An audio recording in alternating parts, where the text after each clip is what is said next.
Me again, Daddy. I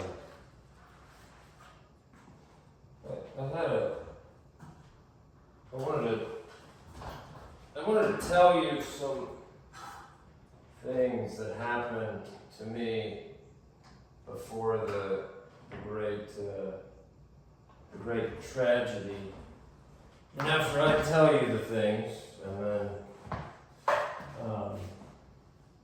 and then the great tragedy, then we can kind of get into my life and what I want you to know about me and you and your mommy. And, yeah. So, but first thing I guess I'll tell you this. When I was,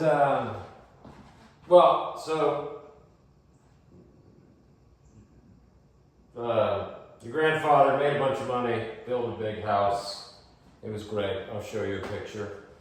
And 2 miles down the road from where the new house, the big house was a friend of mine, and I'll call him James. Call him James. And James, when I was like 10, 11 or so, became like we started hanging out, we became friends, and we became the bestest of friends. He lived down the road from me. He was about a year and a half younger than me. Anyways, but I'll tell you, so this is what happened. We went to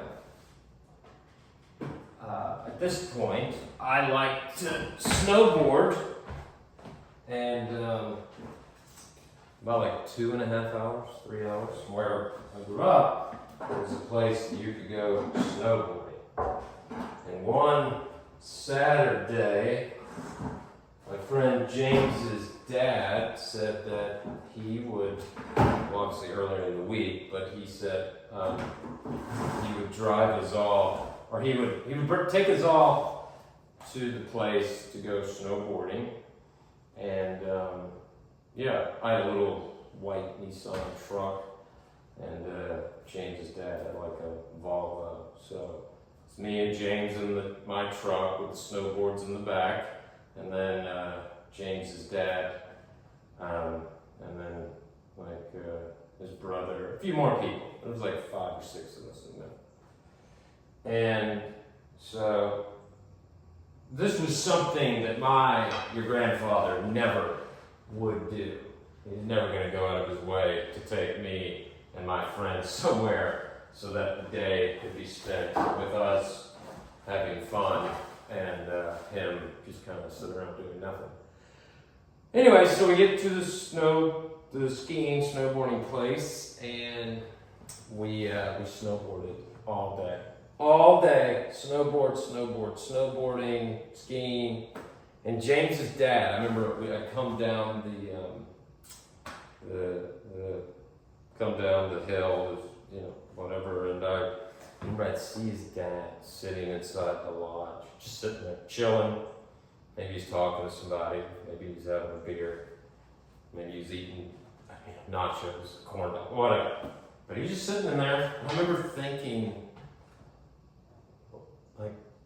several times, what must that be like to have a dad that would go out of his way for his sons and his sons' friends to go snowboarding all day. And he's getting nothing out of it except for, So we snowboarded all day, several times, come down the mountain. I'd see James's dad in there just hanging out. And many times I thought, I wonder what that must be like, but it's not the life that I live. It's not the way my dad is, so, whatever. Just nothing you can do.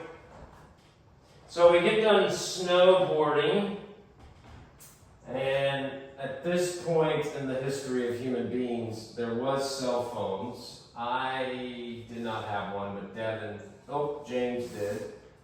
And so we got in the truck, my truck, And I said, let me see your phone so I can call my parents and let them know we're on the way back. So I call my parents' house, nobody answers. I called my mom's cell phone, or car phone maybe at that point. Nobody answers. And I'm like, all right, well that's weird, but whatever. So like a little bit of time goes by, like 30 minutes or an hour. I try again. Still, no answer. And I was like, all right, well I'm gonna call the lake house, which maybe they were at the lake house. First I called your grandfather's cell phone, my dad. He didn't answer. And then I called the lake house, and somebody answers, and it's not your grandmother or your grandfather. Answers the phone and says, this is Deputy or Sheriff Johnson. And I'm like, what? What are you talking about? He said, it's like, what do you, wait, I'm trying to get in touch with my mom or dad. And he goes, okay, well, this is what the guy says. I don't know if it was his first day or what. But he says, he goes, well, look, everything's okay. Everybody's alive. Okay, so you don't have to worry about that. And I'm like, what do you mean everybody's alive? What are you talking about? Like, what's happening? Around that time, my dad, your grandfather, gets the phone, and he starts like, Ryan, everything's okay. Your mom's a fucking bitch. Blah, blah, blah. Starts going in about something. And I have no idea. I've been snowboarding all day, so I have no idea what he is talking about, what the sheriff's talking about. So I'm driving with James. I got 2 hours ahead of me, and I have no idea what's going on. I remember we pulled into a gas station. I got gas, and I just remember being like, "This is my life. Like this is what I don't know. Like all day, I was watching James' dad and a normal thing, and I get done that day, and I'm talking to a sheriff or deputy who's telling me that everybody's alive, so you don't need to worry. So I drive, I don't know, like an hour, maybe 30, 45 minutes more, and then I call my mom, your grandmother, the house, her car phone, and she answers finally. And I'm like, why is the sheriff answering the phone at the lake house? And she says, well, your dad and I got in a fight today, a big one, and he went to the lake house, and he said that he had drank a bunch of alcohol, which I had never seen him drink alcohol before. I mean, he probably did, but he drank a bunch of alcohol, and he took a bunch of pills, and he was going to kill himself. And I'm like, what? So yeah, we're in a fight, alcohol, pills, gonna kill himself. So this is what your grandmother, my mother said.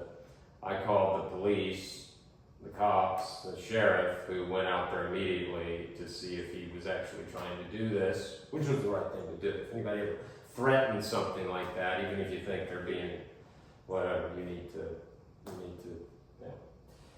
So I guess the sheriff got out there in time, and apparently he did take a bunch of stuff, but I think it was mostly he was just all effed up.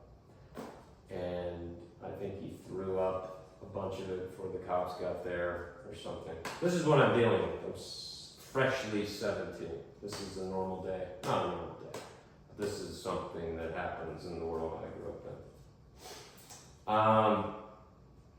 So I remember driving home, and one day, if you get a chance, you can look up this song. It's by System of a Down. I think it's called Chop Suey. But the song says self-righteous suicide. It's a whole thing. Check it out. Look it up. Lyrics are kind of connect to this thing that happened. Anyways, I drive. I finally get home, and I'm very, very mad. I'm very mad. I watched James's dad all day be a good dad, and this is what I'm coming home to. So I come home and my mom tells me basically the whole thing. They got in some fight. He went to the lake, took a bunch of pills, drank some booze. I'm gonna kill myself, or at least threatened it. As I already said, sheriff, show up, blah blah blah. And I'm mad, and I tell my mother, I say, well, if he wants to no longer be alive, I'd be willing to help him with that. That's how angry I was. And,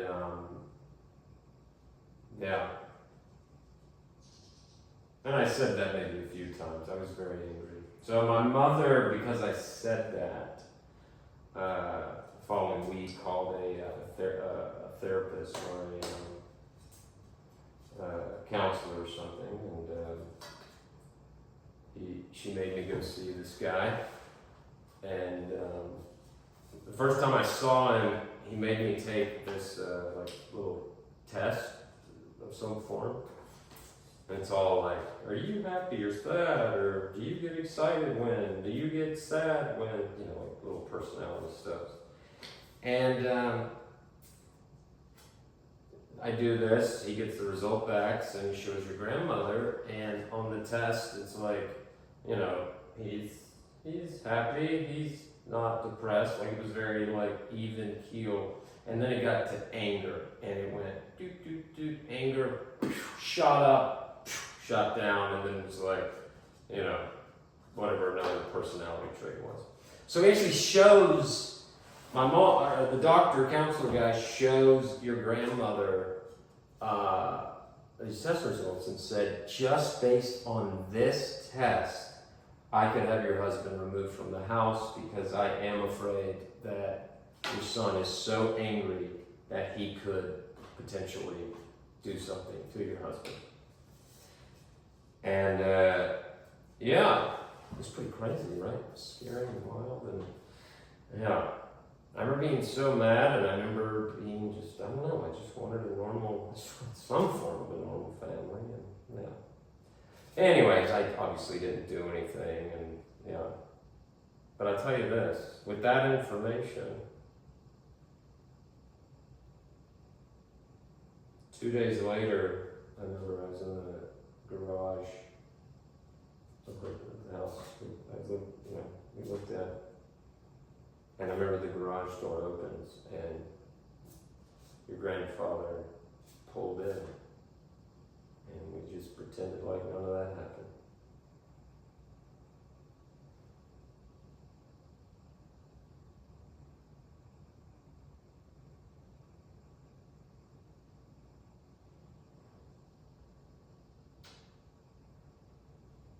The story gets worse before it gets better.